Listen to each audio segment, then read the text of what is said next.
Good afternoon, everyone. My name is Sylvanus Gounder, and most of you know me as Sal for short. It is so awesome to be able to come before you today from my dining table to who knows where you are right now to share this instructional video with you all about authentic leadership. All the information that I'm using to teach you guys today is from chapter 9 of the North House textbook. It includes my 3-year experience as a shift manager at Starbucks. I figured that this was more beneficial to share than the past 1 year as an accountant. So, authentic leadership, why am I so attracted to it? I think the main reason is because it doesn't have a single accepted definition. You know, we all learn that you don't have to be born with certain characteristics or traits to be an effective leader.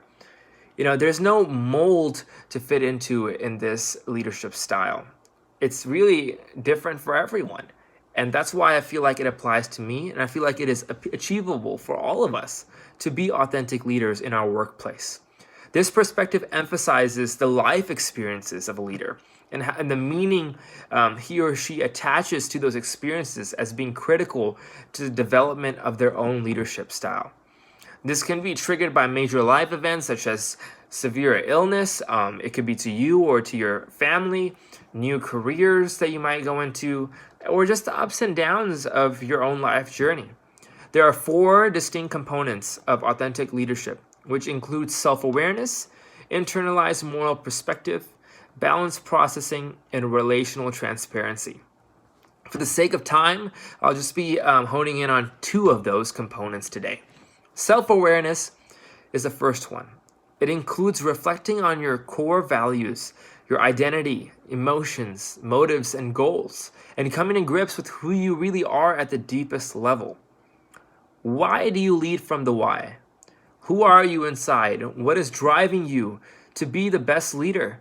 To gain performance at your business, to build upon friendships within your workplace, to build trust and community.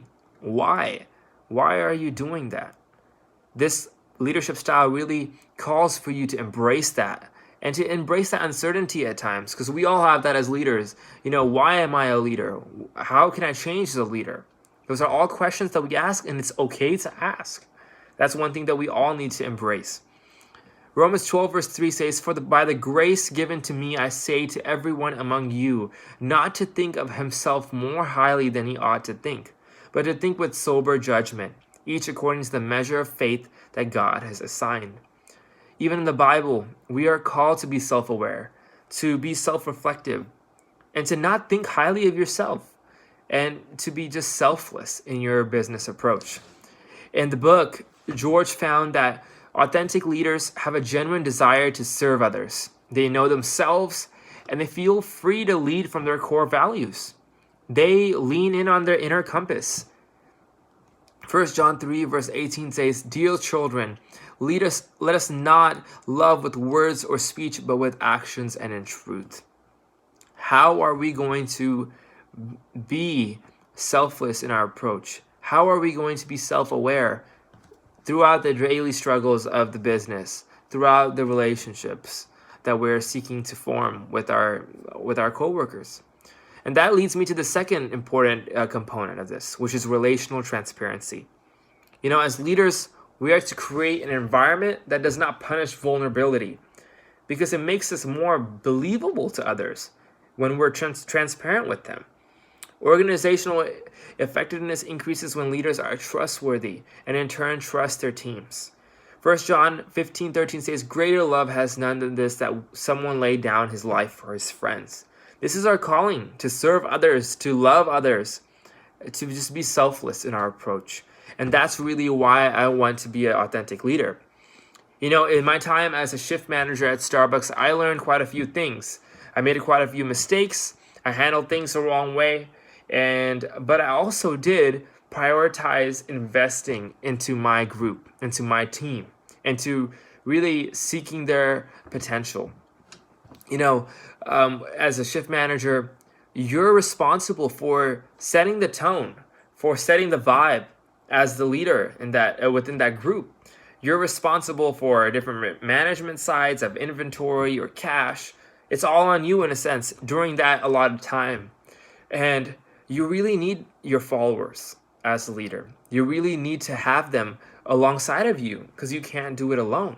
That's one thing I learned as a shift manager is that I can't be my micromanaging self and try to do it all myself. I need my team. I need my brothers and sisters next to me to help me out so that we can reach our fullest potential for our fullest level of performance so that we can bring in money. We all need each other. And that's what authentic leadership is striving for. I learned as a shift manager that we are to be selfless. If we're selfless, if we're not seeking self-acclaim or self-reward, and that we're just wanting to invest into people and to build trust and community with them, that will reap the biggest benefit. And this is all applicable to our faith in Jesus Christ also.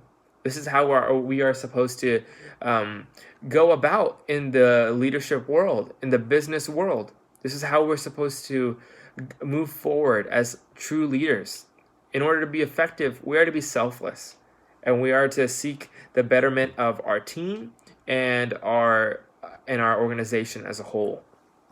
So in conclusion, authentic leadership helps fill a void and provides an answer to people who are searching for good and sound leadership in an uncertain world. It's different for everyone, so that means that you can fit into this mold. It's okay to not have a specific way to be a leader. This leadership style just claims that you are to be authentic and to really be self-aware through your life experiences that you've had so far. Romans 12 verse 9 says, "Let love be genuine. Abhor what is evil. Hold fast to what is good." Have a great day, guys. Thank you for listening.